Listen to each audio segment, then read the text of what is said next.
A new bill in the Senate would ban funding to institutions that deny health care to patients who have not received the COVID-19 vaccine. Co-sponsor of the bill, Senator Rand Paul, said it will protect the rights of vulnerable patients to make their own health care choices. Robert Moffat of the Heritage Foundation says the bill is warranted. The right of the patient's right to life to live seems to take primacy over anything else.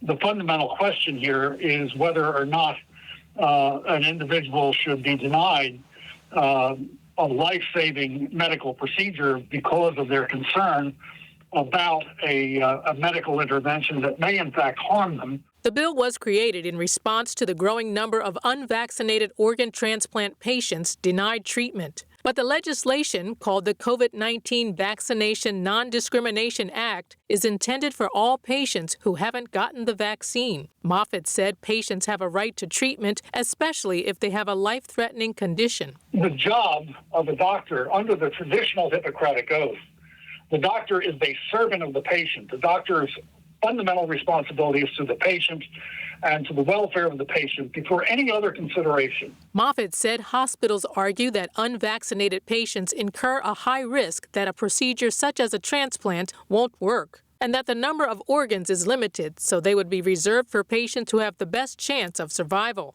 A patient rights advocate says there's no scientific basis for this argument. We simply haven't been doing surgeries long enough to have a true, placebo or randomized controlled trial looking at those that got vaccines and those that didn't. This is based on an assumption, an opinion, and a one that really makes no sense. In the end, every patient is a citizen. They're allowed to make whatever choices they make. As for the bill, no Democrats have co-sponsored it, and Democrats control the Senate with 51 seats. The fate of the legislation likely hinges on strong Democrat support. Arleen Richards, NTD News.